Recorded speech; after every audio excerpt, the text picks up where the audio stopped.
What's up, guys? It's your boy, the Piscean Predator. I'm back with some TPP True Crime Talk, and we're gonna do a little catch up. Oh man, this Murdaugh case, I could not upload Friday. I could not upload yesterday. It just, life got crazy. Life got crazy, but I got to spend some time with my girls, but that's why I wasn't here, guys. So, anyways, man, I'll be honest with you. Today was a little bit more explosive, a little bit more information that made things make a little bit more sense in the case. But honestly, like, I'd say Friday and Monday wasn't too much extra. It was like a lot of repetitive, redundant information in the evidence with the testimonies and everything. Now, today, though, up to this point, we'll just conglomerate those 3 days together. And what we know at this point is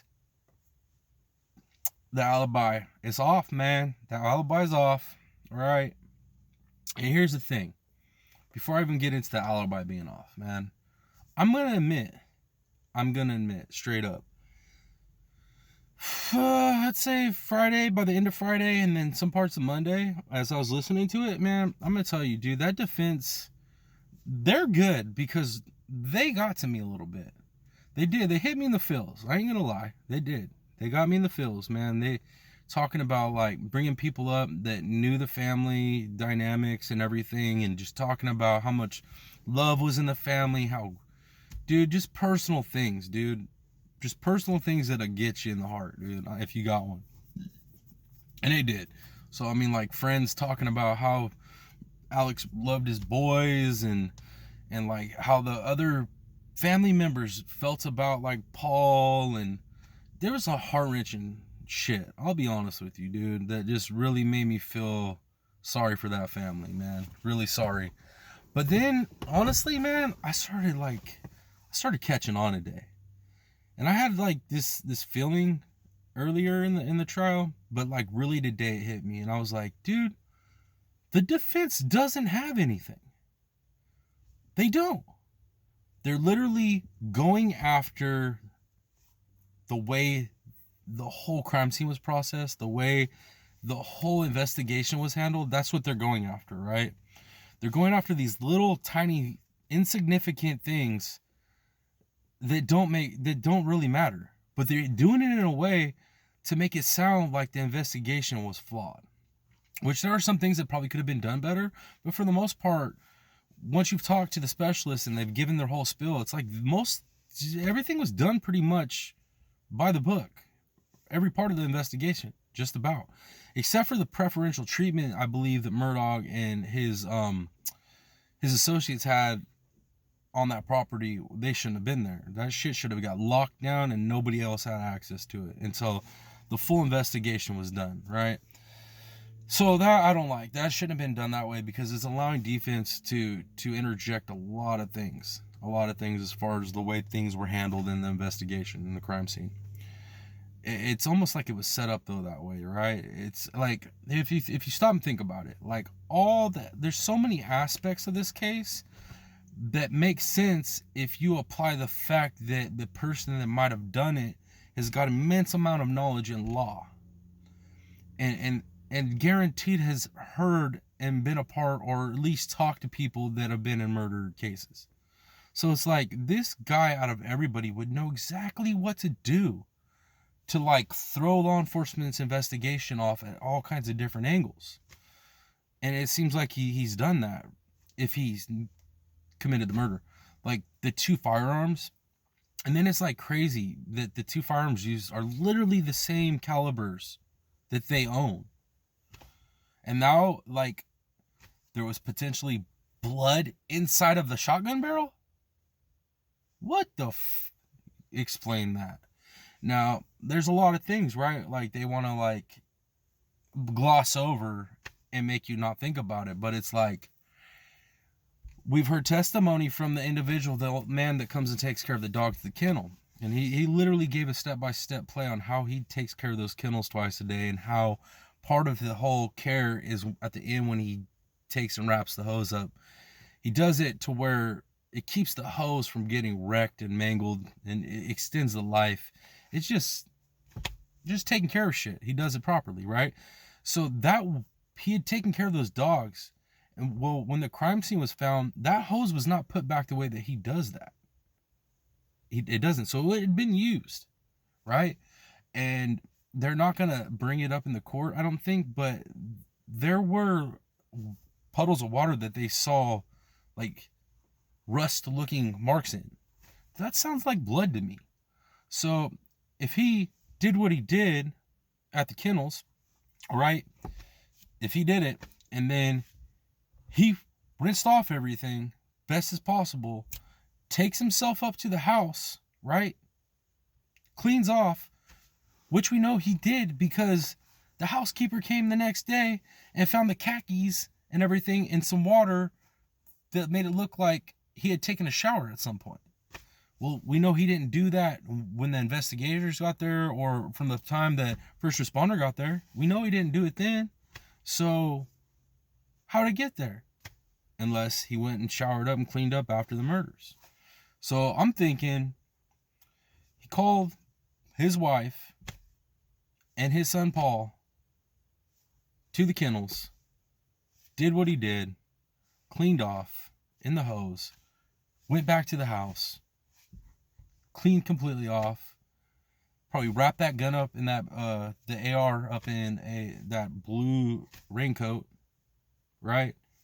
Took himself to his mom's house, stashed the gun in the raincoat, right, to get rid of later. Stays there for about 20 minutes. Digital footprint shows it from the truck.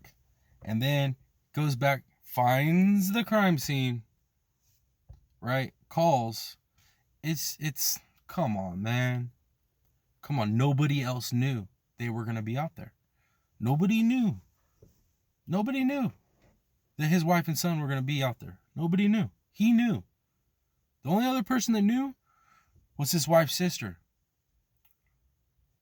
Man, and she took the she took the witness stand today, and I'm gonna tell you right now, that lady thinks he did it. I'm tell you right now, straight up, the way she was talking, her body language, everything, and the guilt in her voice because she's the one that implored her sister to go be with her husband out there the night that she died. She didn't want to go, and her sister implored her to. So it's like, tell me, make his alibi make sense. Take out all the emotional manipulation defense is doing to the court and to the jury. Take out all the little undermining things that don't even matter. Take all that shit out. Literally, he has lied about so much stuff. All the circumstantial evidence on top of all of his lies and deceit. That alone makes me feel like he's totally capable of it. But let's sprinkle in the fact that he's about to go down for $10 million of embezzlement, right? Yeah. And let's go in, we don't know for a fact, but let's go ahead and throw in the fact that his wife was upset and told the housekeeper about how they're getting sued for 30 mil. Like, where the hell did 30 mil even come from? That's not even been brought up in the case. That's not even a number that's been brought up in the case. So did he lie to his wife and tell her that they're way more in debt than what they were, and that he was trying to get her to sign things over so that they can do some, hinky stuff to, avoid all their money and assets being taken in this lawsuit, right? But, like, what if she was going to divorce him? What if, like, they already live separately at times? Like, what if she was? And I say that because the housekeeper cleans the car out after it gets picked up from the impound, right? After it's been searched. And what does she find? The wedding band. Now, I understand women take wedding bands off for certain things, but to go out to the kennels, to the Moselle, to the property and walk the dogs and go see her husband, she's going to have her wedding band off? Now, you tell me, does it make sense that some random person that was upset about this boat case that had been going on for a while, where they already had plenty of time to do something to Paul if they wanted to, right? How, one, would they know that they're out there? And two, even if it had to do with Paul, why would they kill his mom too? It doesn't make sense, man. It doesn't. It just doesn't make sense. If anything, they're to take out a parent, they would take out the fucking powerful father. That makes sense. Not the mom. Not the mom. You're gonna take out the son who committed the offense against your family, or however it went down, right? You're gonna go after him, and then if you're gonna go a step further and you really want retribution, you're gonna go after the rich ass dad protecting him, and the rich ass dad that has influence over the whole county in that part of the state. Not the mom. Like, it doesn't make sense. It doesn't make sense, man. He called his wife and son to come to that house, and they end up dead. Like, and nothing that he says is proven to be true. We have videos showing he was on the property that day from Snapchat, and we have a video with his voice on it at the kennels that day, literally within 20-30 minutes of the murder freaking happening. Nothing that he says makes sense. Nothing for the defense of this man makes sense. It doesn't make sense. And it's like, the defense is doing such an amazing job at literally just deriving raw emotions out of it, just pulling raw emotions out of people with these descriptions of the crime scene and how brutal it was, and just drilling into the fact that it's impossible for a father or a parent to do this to their child. And that's not true. Just look at history. It's not true. There's mothers and fathers that commit familicide for no reason. No reason. And this motherfucker had $10 million worth of reasons. And he's about to lose his whole empire. So you're telling me a man who was born with not even a silver spoon, this one was gold spoon, bro. Gold spoon, family's powerful, used to that life, used to that respect, used to all that, and it's all falling down around him. You're telling me a straight up narcissist that could pull off that type of money crimes, like as he's watching his whole entire empire fall apart? Like, you don't think that he can't do something crazy like that? Tripping, man. Absolutely tripping. It makes all the sense to me. Absolutely all the sense.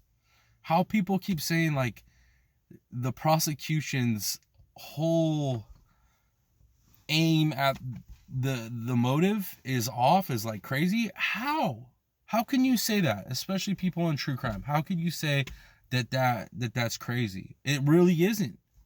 It really isn't. If you look at the whole thing as a whole, don't look at little piece by piece by piece, but you look at the whole thing, all of the evidence, all of the lies, the discrepancies. Like, this man has done this to himself. I mean, he's literally done this to himself. Stole millions of dollars, like, doing shady stuff with cases, embezzling money. It almost sounds like he might be paying off officials as well, because his assistant, one of the runners at the law office, who's best friends with his son, straight up said that, like, he would go cash checks for Alex Murdaugh. And then the times that he would bring back checks to the office, and there would be officials in the office. Hey, were they getting paid? For what? Who knows? I don't know. I just know that one of his associates from the bank that he was doing business with no longer has their job. Yeah. No more for them. I don't know, guys. I don't know. Like I said, dude, I don't know what the jury's going to say. But for me, after that, the defense almost got me for like a day or so, really contemplating, man, maybe I'm tripping. But no, I'm not. I'm not, dude. Look at the evidence. Go back over it. Look at the facts. Look at the timeline. Look at what we have. Look at what we have. And look at what this man had to lose. What he stood to lose. He wasn't just losing money, dude. He lost everything. Everything. Right?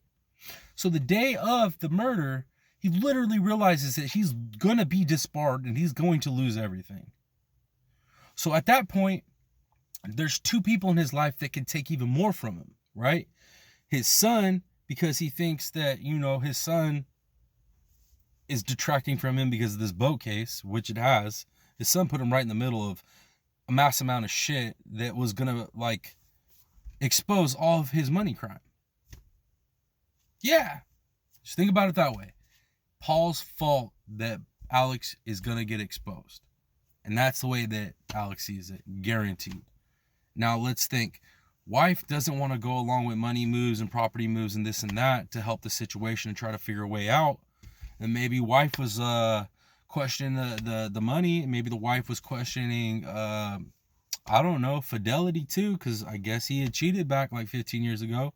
So it's like a dude ain't talking about the money. He's being all secret hush hush. And all of a sudden he's telling you that he's getting sued for that much.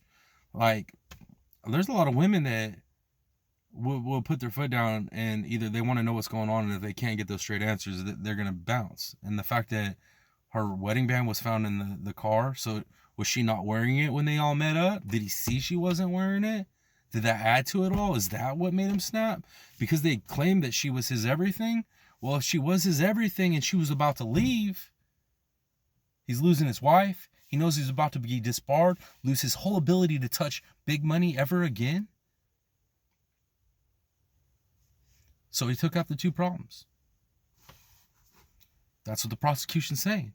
And honestly, if you stop and take your emotions out of it and look at it logically, and then look at track records in history with, like, crime and money crimes and killing and this and that, dude, honestly, the prosecution ain't that, it doesn't seem that crazy now. It really doesn't. If you look at it logically and take your emotions out, you have to. You cannot let the defense and this and that get your emotions tore up in it. You got to stay with the logic. And the other thing defense is doing is they're not just manipulating the jury, their emotions. What they're doing is that defense, he's literally describing that murder over and over, and the crime scene and the how just horrible it was. He's doing that to purposely make his freaking defendant, his own guy cry. He's literally doing that to increase the amount of times that Alex Murdaugh cries, because the more he cries, the more that their sympathy is going to be for him. Dude, emotional manipulation at its highest right in the court. So defense does not really have a shit besides emotional manipulation and undermining little parts of the case and making it seem like law enforcement didn't do their job. They did their job. They did it good enough, or else his ass would not be sent in the court. 100. Like, man, I'm telling you right now, just go back through it. I promise you, just go back through it and look at all the factual evidence. Not the hearsay, the factual evidence of all this. And I'm telling you, if you can look at it factually, logically, take the emotions out, this boy did it. And I truly believe that he did it. Now, is the jury going to find him guilty? I don't know. I'm 50-50 on the jury, whether it's going to be guilty or hung jury. I don't think it's going to be a straight across board innocent. I don't think that's going to exist in this story. But my prediction on the jury, I'm still 50-50 on it. But as far as for me, with everything that the prosecution has laid forth at this point in time, and how little defense, actual defense, like refuting evidence and actually like, this couldn't be, I'm not convinced by defense. I'm more convinced by the prosecution. That makes more sense to me. We still got, defense still has their witnesses to call, right? So we still got quite a bit of a trial to go. But I don't see anything coming out that can refute what we know already. All the evidence, the facts, and then the manipulation by Alex Murdaugh after the fact to try to hide his crimes. That's just what I feel. 100% what I feel. That's what I think. So I don't know. But let me know. Like, comment, share, subscribe. Hit your boy up. It's your boy, the Piscean Predator. I'll talk to you all later. Peace.